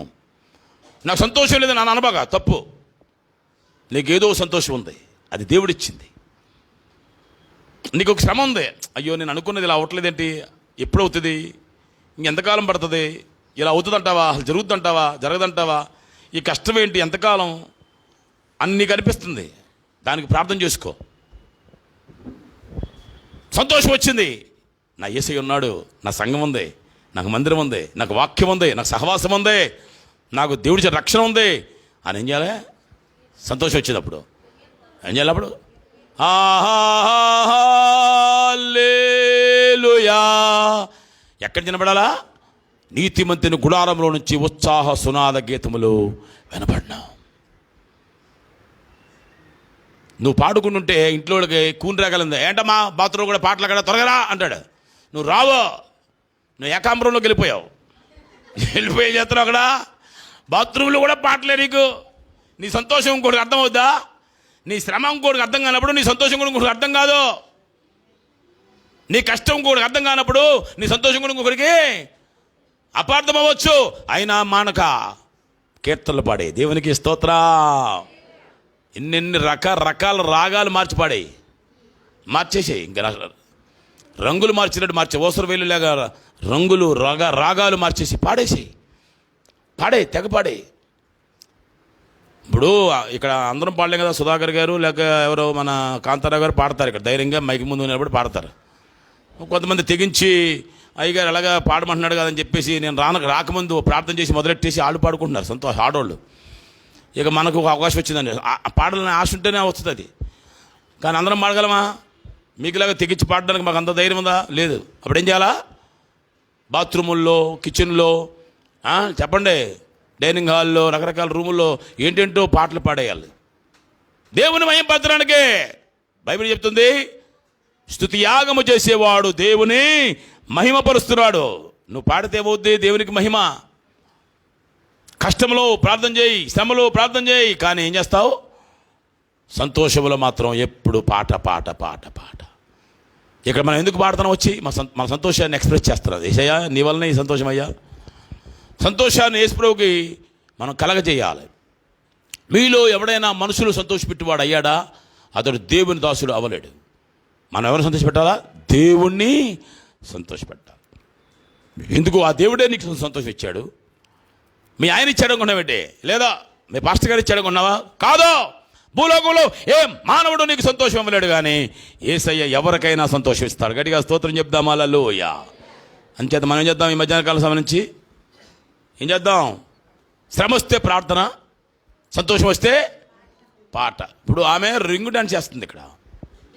ఎందుకని? సంతోషం ఎక్కువైపోయింది దానికి. ఇక అక్కడి నుంచి పిల్లి మొక్కలు వేసుకుంటూ వచ్చేస్తుంది మీ మీదకి. ఇంకా అత్యధిక మీద సంతోషం వచ్చేసినట్టు లెక్క. మనం ఆపకూడదు. ఇంక ఉప్పొంగిపోనివ్వడమే. మనం అలా ఉండాలా. మనం కూడా పిల్లల వంటి వారం అయిపోయి అలా ఉండేయాలి. అలా మొత్తం మందిరం అంతా కలదరిగి పాడేయాలి అంతే.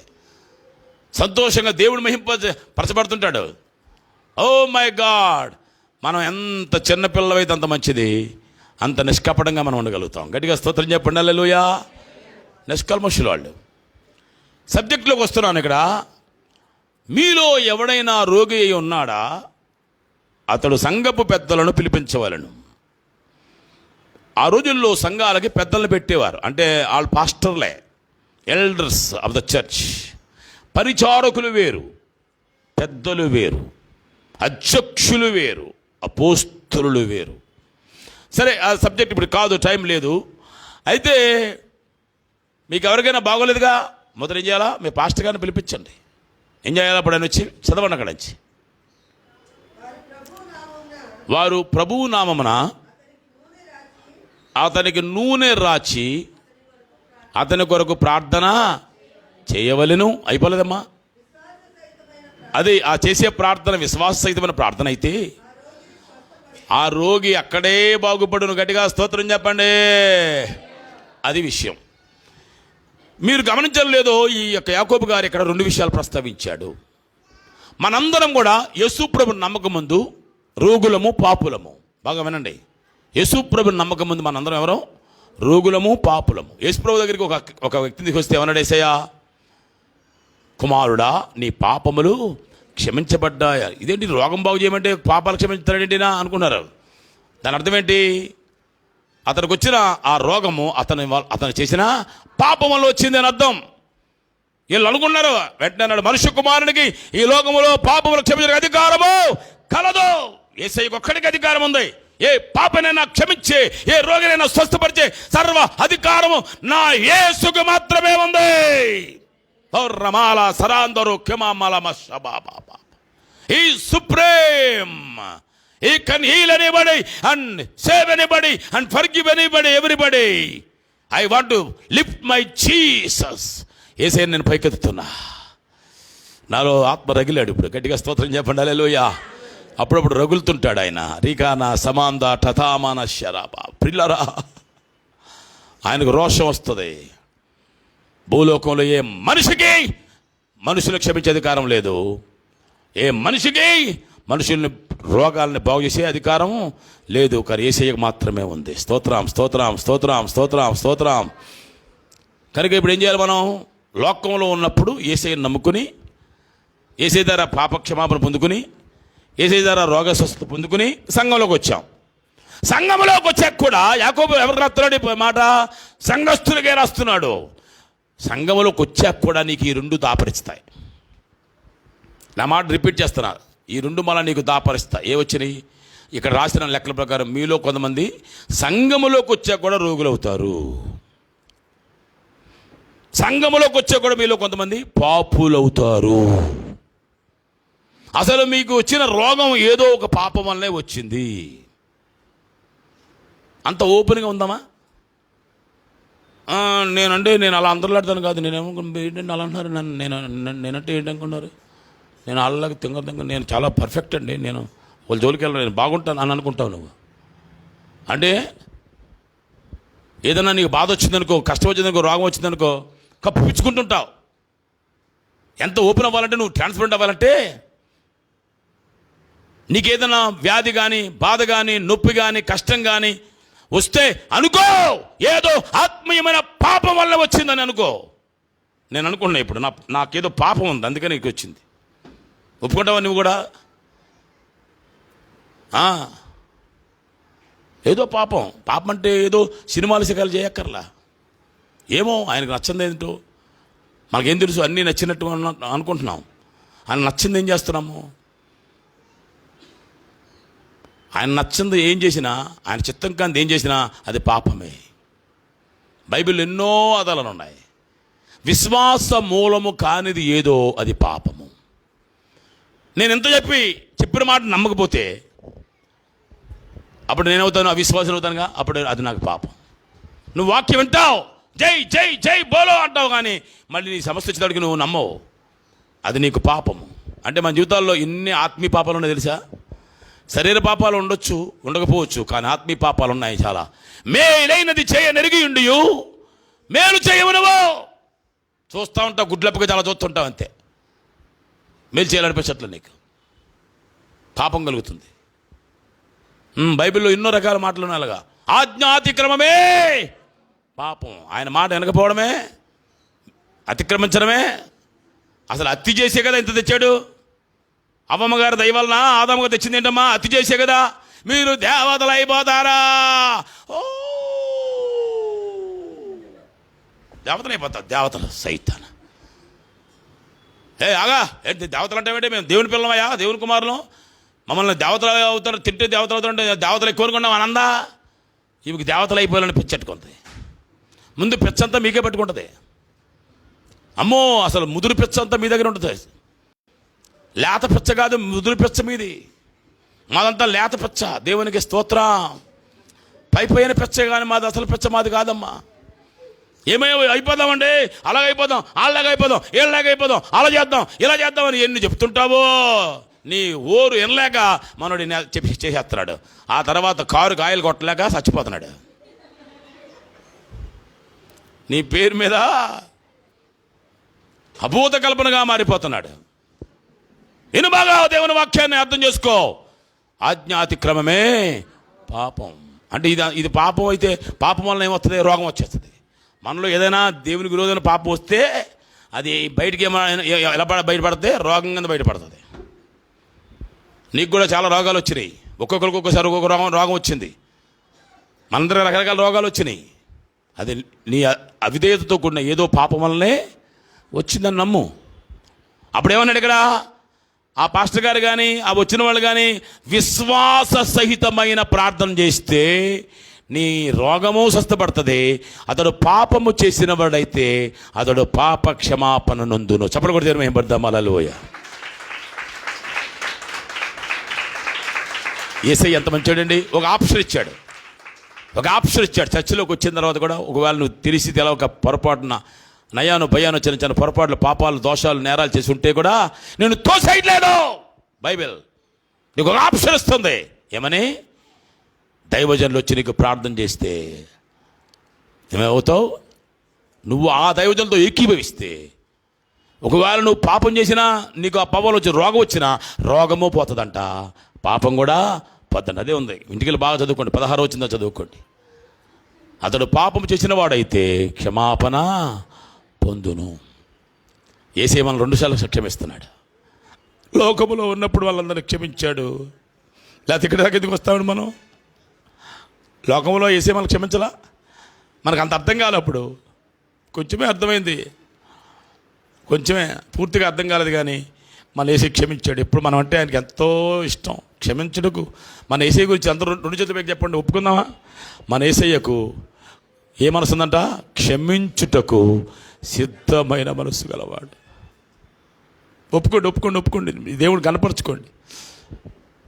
ఆయన మనల్ని శిక్షించడానికి లేదంట మనసు ఆయనకి. నేను చూడంగానే ఏంటి అని గద్దించడానికి లేదంట.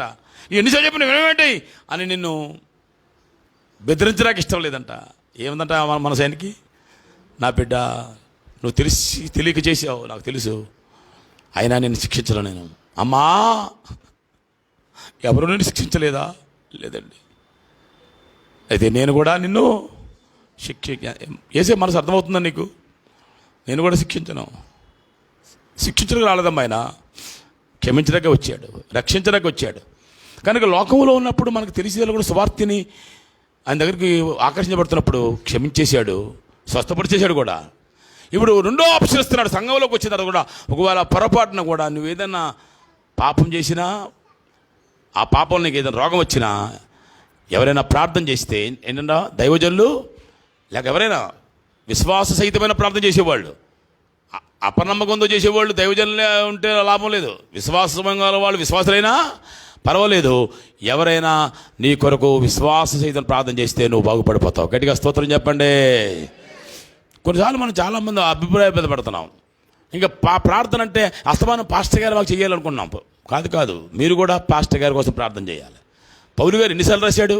నా కోసం ప్రార్థన చేయండి, నా కోసం ప్రార్థన చేయండి అంటాడు. ఆయన పత్రికని బాగా గమనించండి. ఇదేంటి సంఘాన్ని కోరుతున్నాడేంటి? సంఘాన్ని ప్రార్థన చేయమన్నాడేంటి అని అనుకోకూడదు. అంటే మనం ఒకరికొకరు ప్రార్థన చేసుకోవాలా. పాస్టర్ గారు అలాగే మీకోసం ప్రార్థన చేస్తాడు, చెయ్యాలా. మీరు కూడా పాస్టర్ గారి కోసం కూడా ప్రార్థన చేయవచ్చును. ఇప్పుడు సబ్జెక్టులోకి వస్తున్నాను. ఒక మాటే, ఎక్కువ చెప్పను, చెప్పాలి కానీ కుదరదు. అక్కడ అంటాడు, ఆ ప్రార్థన చేసినప్పుడు ఒక టూల్ ఇస్తున్నాడు. అక్కడ ఏమన్నాడు? చెప్పండి. మీలో ఎవడైనా రోగి అయి ఉన్నాడా? అతడు పిలిపించాలా. అప్పుడు ఏం చేయాలంటాడు? ప్రభువు నామమున. ఎవరి నామమ్మా? ఏ నామమ్మా? ప్రభువు నామములో నూనె రాచి వారి కొరకు అతని కొరకు ప్రార్థన ఏమయ్యా మధ్యలో ఏంటి నీకు ఊపిరాట్లేదా? కరోనా వచ్చిందా అంటే చెల్లిపో. అందరూ స్తోత్రం చెప్పండి హల్లెలూయా. ఓ పక్కనేమో బర్డ్ ఫ్లూవా, పక్కనేమో సెకండ్ వేవా, ఏంటండి ఎన్నెన్ని పడతాం ఇక్కడ? ఎక్కడి దాకా వచ్చాము? నూనె రాచి ప్రార్థన చెయ్యాలి. దైవజనులైనా విశ్వాసులైనా ఉన్న ఒకే ఒక్క ఆధారం ఏంటంటే చెప్పండి, ఆ పాపులకు కానీ ఆ రోగులకు కానీ ఏం చేయాలంటే మనం సంఘంలో ఉన్న పాపులు వెళ్ళు, సంఘంలో ఉన్న రోగులు వెళ్ళు, ఏం చేయాలంటే వీళ్ళకి చెప్పండి ఏం చేయాలో? ప్రభువు నామములో నూనె రాయాలా. నూనె రాత్రప్పుడు ప్రభువానికి స్తోత్రమయ్యా నీ నామం పెరట అని అన్నీ ఏం చేయాలా? నూనె రాచి మనసులో అనుకుంటుండు. మనసులోనేమో నూనె రాయి, ప్రభు నామంలో రాయి. నూనె రాసిన తర్వాత ప్రార్థన చేయి. అందుకే ప్రార్థన చేసిన తర్వాత నూనె రాయడం కాదు. Repeat again. People are misunderstanding the word. ప్రార్థన చేసి నూనె రాయమని ఉందా బైబిల్లో? లేక నూనె రాచి ప్రార్థన చేయమని ఉందా? అంతేగా. ఇప్పుడు అక్కడక్కడ కొంతమంది ప్రేయర్ ఆయిల్ అని అమ్ముతున్నారు. అది కరెక్టా? కరెక్టా? ప్రేయర్ ఆయిల్ అని అమ్ముతున్నావు. నువ్వెవడ అమ్మటానికి? మేమెవరయ్యా కొనడానికి? అసలు ప్రేయర్ ఆయిల్ ఏంటయ్యా? ప్రార్థన నూనె ఒకటి ఉంటుందా? ఒకడేమో వచ్చి నూనె సీసాలు పట్టుకొచ్చేసి సీసాలకు ప్రార్థన చేయమంటాడు, నూనె సీసాలకు ప్రార్థన చేయమంటాడు. కొంతమంది ఏమో అది బాటిల్ ఓపెన్ చేసి నూనెకి ప్రార్థన చేయమంటాడు. ఒక రకం కాదు మాకు.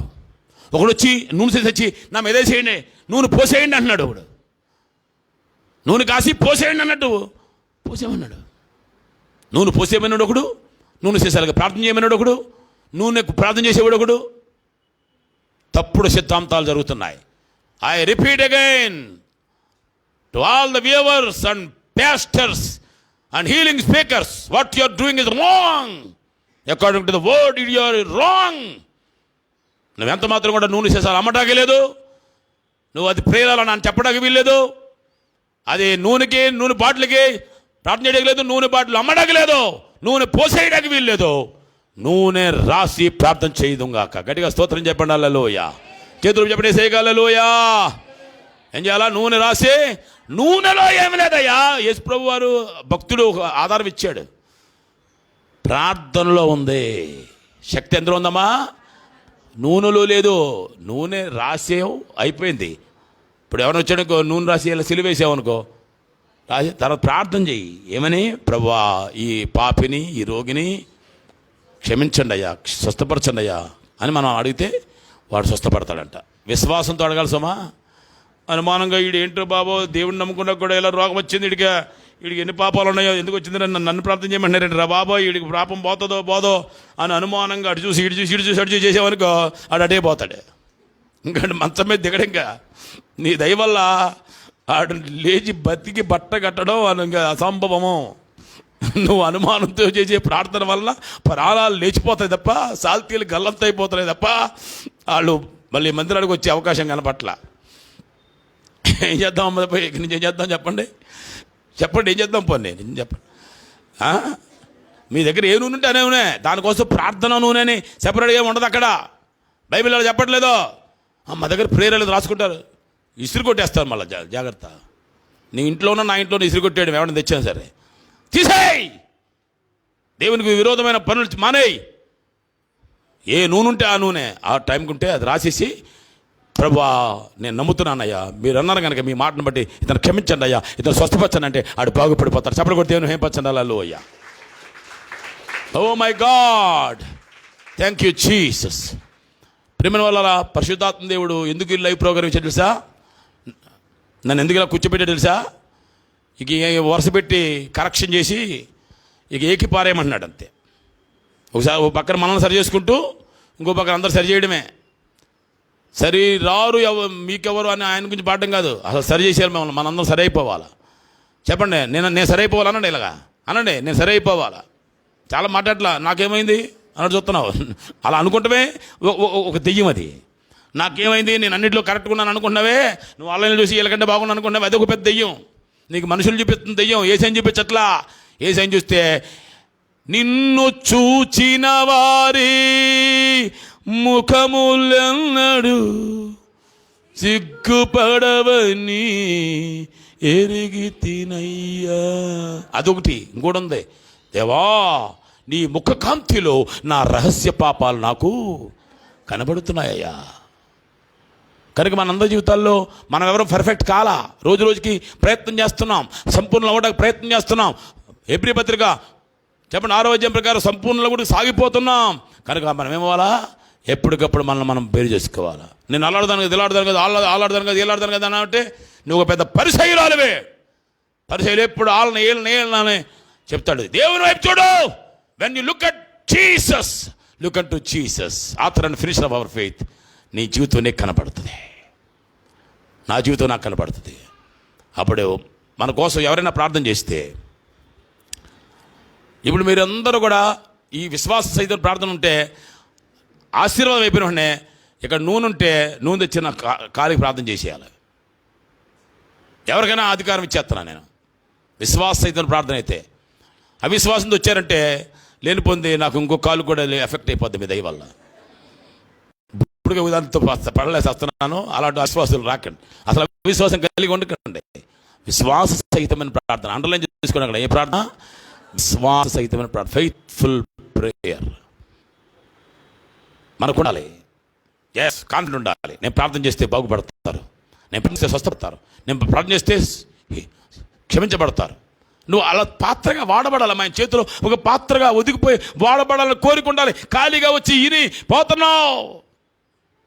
మీరు విశ్వాసులు కదా, మీరు తోటి విశ్వాసుల కోసం అలా ప్రార్థన చేయాలి. 1. 2, దైవజనుల కోసం కూడా ప్రార్థన చేయాలి. 2.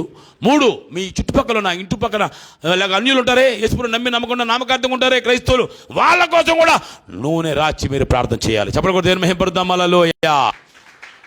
ఏ విశ్వాస అయినా సరే విశ్వాస సహితం ప్రార్థన చేయండి, అన్యులకు చేయండి. మీరు ప్రార్థన చేస్తే, నూనె రాసి ప్రార్థన చేస్తే వాళ్ళకి దెయ్యాలుంటే పోతాయి, పాపాలుంటే పోతాయి, చెప్పడంగా రోగాలుంటే పోతాయి, సమస్యలుంటే కూడా పోతాయి. అంచేత బైబిల్ ప్రకారంగా ఇంకెప్పుడు కూడా నేను వచ్చేటప్పటికి మీ ఇంట్లో ఏ ప్రేయర్ ఆయిల్ ఉండకూడదో, మీ ఇంట్లో ఉన్న నూనె ఉందే దానికి మీరు రాసినప్పుడు, మీరు రాస్తారు ఇంకెవరికి రాస్తారు, మీకు రాసుకోవచ్చు, నాకు రాసుకోవచ్చు. అప్పుడేమవుద్ది, ఆయన మాటకు లోబడ్డవే. ఎక్కడొచ్చింది స్వస్థత? ఆయన మాటకు లోబడ్డవే. నూనె రాయమన్నాడు కనుక దైవజనుడు రాశావే, అప్పుడు నువ్వు చేసిన ప్రార్థనకు జవాబు ఉంటుంది. గట్టిగా స్తోత్రం చెప్పండి. నీ ప్రార్థనకు జవాబు ఉంటుంది. ఈనాడు చాలామంది బోధకులు సంఘాలని మాయ చేస్తున్నారు. వాళ్ళకి వాక్యం తెలియదు, తెలియని దాన్ని తెలిసినట్టుగా కాన్ఫిడెంట్ చేసుకుని వాక్యానికి భిన్నంగా ఎన్నో వేల మందిని మోసం చేస్తున్నారు, లక్షలాది మందిని మోసం చేస్తున్నారు. I'm very pity and very sorry for that. చాలామంది ఈ మాయల్లో పడిపోతున్నారు. వీళ్ళ దగ్గర ఏదో దైవశక్తి ఉందేమో, వీళ్ళు చేసిన ప్రార్థన ఆయిల్కి ఏదో పవర్ ఉందేమో అనుకుంటున్నారు తప్ప యేసయ్య మాటకు లోబడ్డంలో ఆ శక్తి ఆశీర్వాదం ఉందని అనేకులు గ్రహించట్లేదు. యేసయ్య మీద అనుకోవట్లేదు, మనుషుల మీద అనుకుంటున్నారు. అసలు నువ్వే ప్రార్థన చేయాల్సిన దానివి. ఎవరి మీద ఆధారపడతావు? ఎంతకాలం ఆధారపడతావు? మా నాన్నగారు ఒకటి చెప్పేవారు, ఎప్పుడు నా ప్రార్థన దేవుడు వింటాడు, నేను చేసుకుంటాను ఆ ప్రార్థన. నేను ఎవరి పడితే దగ్గరికి వెళ్ళి ప్రార్థన రిక్వెస్ట్ కోరను, తల వంచను. కానీ నాకు మించిన సమస్య వస్తుంది, నాకు మించిన పోరాటం ఉంటుంది, అప్పుడు ఖచ్చితంగా ఆ ప్రార్థన యోధుల దగ్గరికి వెళ్ళి నేను వాళ్ళతో పాటు ఏకీవించి ప్రార్థన చేయించుకుంటాను. నేను ఆశ్చర్యపడేవాడిని ఆయన రోషానికి. అవును, మాకు తెలుసు, చిన్నప్పటి నుంచే మా తల్లిదండ్రులు నూనె రాసి ప్రార్థన చేసేవారు. ఒక వెంటనే రోగాలు జబ్బులన్నీ పోయాయి. పొద్దున్నే స్కూల్కి వెళ్ళిపోయేవాళ్ళు, బాగానే ఉండేవాళ్ళు. పాస్టర్ గారు వచ్చేదాకా ఆగలేదు. మా అమ్మ నాన్న మా కోసం వాళ్ళే ప్రార్థన చేసేసేవారు. కొన్నిసార్లు మించిన సమస్య వస్తే పాస్టర్ గారు పిలిపించేవారు, వాళ్ళు వచ్చి ప్రార్థన చేసేవారు. దేవుని సంగమా, క్రమమే. You can't manipulate the word of God. నూనె రాచి ప్రార్థన చేయమని చెప్పింది, అంతే బైబిల్. నీ ఇంట్లో నీకు అప్పుడు అందుబాటులో ఏ ఆయిల్ ఉంటే ఆ ఆయిల్ రాసి ప్రార్థన చేసి. బైబిల్లో మనకి నూనె పరిశుద్ధాత్మకు సాదృశ్యము అనండి. పరిశుద్ధాత్మకు సాదృశ్యం. ఈ పరిశుద్ధాత్మ దేవుని సంఘానికి ఉండాలి. మత్తయి సువార్త 25వ అధ్యాయం ప్రకారంగా అక్కడ బుద్ధిగల కన్యకలకు బుద్ధి లేని కన్యకలకు కూడా నూనె ఉంది, కానీ బుద్ధి లేని కన్యకలకు సరిపడినంత నూనె లేదు. అంచేత వారి దీపాలు ఆరిపోతున్నాయి. అంటే నూనె అర్థం ఏంటి? వెలిగించబడ్డానికి సాదృశ్యం. ఇక్కడ నూనె స్వస్థపడ్డానికి, చెప్పండి, క్షమాపణ పొందడానికి సాదృశ్యం. ఇక్కడ నూనె మనం వెలిగించబడ్డానికి, మనం వెలుగుతూ ఉండాలి.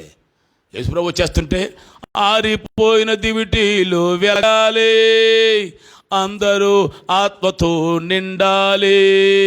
హల్లెలూయా. కనుక ఈ మధ్యాహ్న కాల సమయంలో నూనె ఒక చోట వెలుగుకు సాదృశ్యంగా ఉంది. అసలు నూనె అంటేనే పరిశుద్ధాత్మ సాదృశ్యంగా ఉంది. ఇక్కడ నూనె రాసి ప్రార్థన చేస్తున్నప్పుడు ఏమవుతుంది? స్వస్థత వస్తుంది, మరియు క్షమాపణ కూడా వస్తుంది. ఒకడు చదువుతారమ్మా మాట, ముగిచ్చేస్తారా? This is final word please. ఏం చేశాడు?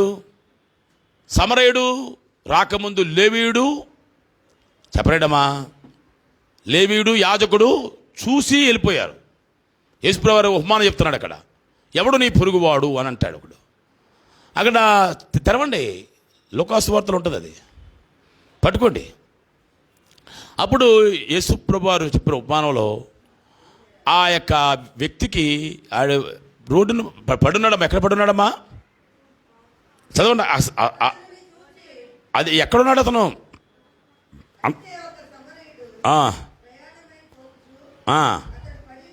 అది పడి ఉన్న చోటుకి ఆయన వచ్చాడా?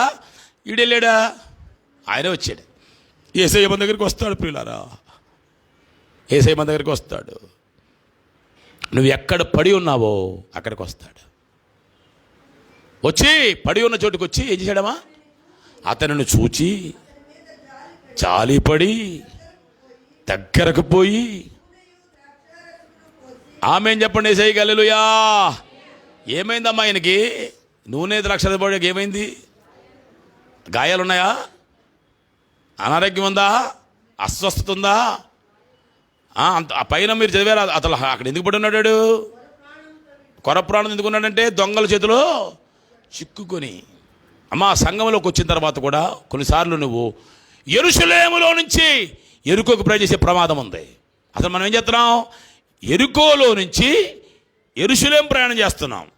కానీ దొంగల మాయ వలన చిక్కుకొని నువ్వేం చేస్తావు? కొన్నిసార్లు నీ యొక్క వస్త్రాన్ని వాళ్ళు దోచుకుంటారు, అక్కడ దెబ్బలు కొట్టేస్తారు అక్కడ. అంటే సంఘంలోకి వచ్చేది నువ్వు జాగ్రత్తగా ఉండకపోతే, దొంగలంటే దెయ్యాలంటే ఏంటి? పడిపోయినా దేవదూతలు, సాతాను దూతలు. ఇవన్నీ మనం ఏం చేస్తాయి? ఎవరిని కొట్టేద్దామా, ఎవరికి బాధ పెట్టేద్దామా, ఎవరికి రోగం తెచ్చేద్దామా, ఎవరికి నీరసం తెచ్చేద్దామా, ఎవరిని అపాయం పెట్టేద్దామా అని తిరుగుతుంటాయి. ఇక్కడ మన పొంచి ఉంటాయి అవి. నువ్వు చోటిస్తేనే వస్తాయి. అదే తప్పలేదండి, ఎంత సైతాన్ని అనబాక. అపవాదికి చోటు ఇవ్వకడు ఇచ్చావు. దేవునిలోకి వచ్చాకే, రక్షణలోకి వచ్చాకే, సంఘంలోకి వచ్చాకే నువ్వు చోటు ఇచ్చావు కనుక వాడు నీ మీద పనిచేశాడు కనుక ఇప్పుడు ఎక్కడున్నావు? నువ్వు యెరూషలేములో లేవు. ఎక్కడ? యెరికోకు దారిలో పడిపోయి ఉన్నావు. దొంగల చేతులు చిక్కున్నావు. వస్త్రంతో చేసుకున్నారు. కొర ప్రాణం చస్తావు కాసేపట్లో. కానీ యేసుప్రభు కరెక్ట్గా టైంకి వచ్చేసాడు. ఎవరైనా మంచి వచ్చి నీ దగ్గరికి వచ్చేసాడు. బైబిల్ దగ్గరికి వచ్చాడు, నీ దగ్గరికి వచ్చాడు. వచ్చేసాడు. ముందు నూనెయు ద్రాక్షారసం. హల్లెలూయా. నూనె ఎవరు? పరిశుద్ధాత్ముడు. రక్తం ఎవరిది? యేసయ్యది. ద్రాక్షారసం అంటే ఏంటమ్మా? ద్రాక్షారసం అంటే ఏంటి? యేసయ్య రక్తం. అంటే నిన్ను మరలా తిరిగి రెస్టోర్ చేసి, నిన్ను స్వస్థపరిచి, క్షమించి, నిన్ను దేవుని బిడ్డగా మార్చి, మళ్ళీ యెరికోలో నుంచి యెరూషలేముకి ప్రయాణం చేయగలిగిన శక్తి, చేయించే శక్తి ఎవరికి ఉందన్నమాట? యేసు రక్తానికి, పరిశుద్ధాత్మకి ఉంది. అయినా వదిలిపెట్టలా. నూనె పోసి, ద్రాక్షారసం పోసి, గాయాలను కట్టి, వాహనం మీద ఎక్కించుకుని మళ్ళీ చెడు నిన్ను డైరెక్ట్గా పూటకోళం అని వెళ్ళండి. అక్కడ ఎక్కడ ఉంటుంది? ఇదే మందిరము, దేవుని సంఘము. అక్కడ పూటకోళం వాడు పాస్టర్ గారు. నేను మళ్ళీ ఎవరికప్పు చెప్తాడు? నిన్ను? పాస్టర్ గారికి 2 పూటలు కూడి ఉండదు. ఇటు పూటకోళ్ళ వాడు అంటే ఏ పూటకు ఆ పూటే ఉండేవాడు పాస్టర్ గారు. పాస్టర్ గారు 2 పూటలు కడుపు నిండిందండి సేవ చేయడు. ఈ పూట నిండి సాయంత్రం ఎలాగా అనుకుంటే దేవుడు అది కూడా ఇస్తాడు, కానీ ఆ గ్యాప్ ఇస్తాడు. 2 పూట్ల సమృద్ధిగా తిన్నావంటే నీకు మత్తొచ్చి గురకల తప్ప, గురకల్లో గురసలు తినాలని అనిపించడం తప్ప ఇంకా మిగతాది ఏముండదు నీకు ఇక్కడ. అప్పుడప్పుడు కడుపు కాలడం వేరు, కడుపు మంట వేరేమో శాంతకుమారి. కడుపు కాలడం వేరు, కడుపు మంట వేరు. కడుపు కాలడం అంటేనేమో ఏమీ లేదండి, కడుపు మంట ఏంది, అందరికీ ఉందో నాకు లేదండి, నాకులాగా ఇచ్చేవేంటి, నాతో సమానం చేసేవేంటి, నేను పొద్దున్న నుంచి ఉన్నాను సాయంత్రం వచ్చిన నన్ను ఒకటి చేసేవేంటి అనే ఒక కడుపు మంట.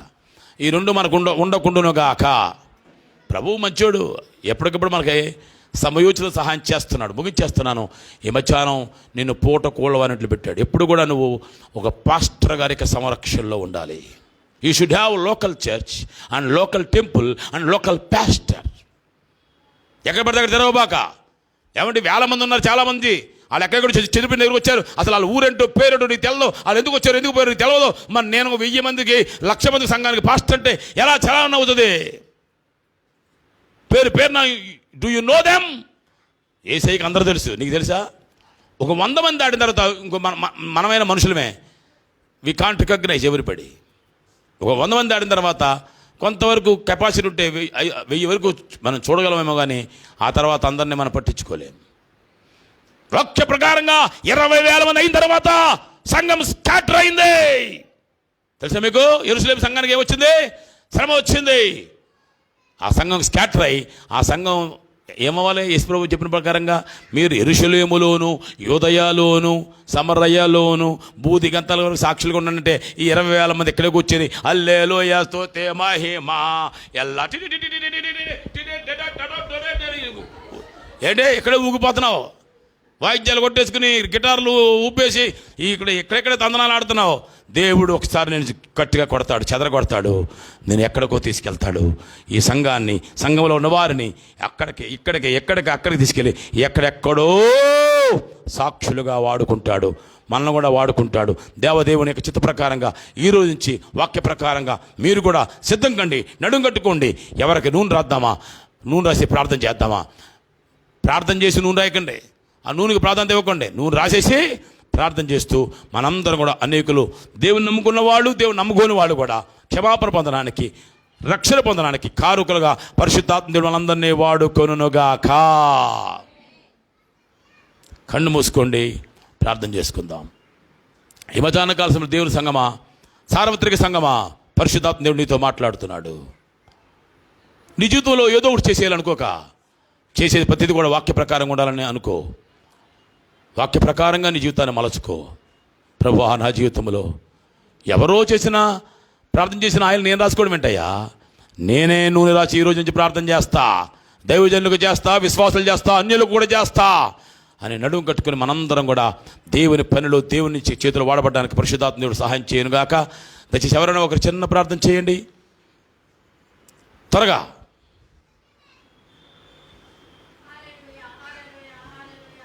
దేవుడు మనందరిని దీవించునుగాక. విన్ని స్టాప్ ఇట్. దేవానికి వందనాలయ్యా. ఆగిన వెంటనే షేర్ చేసి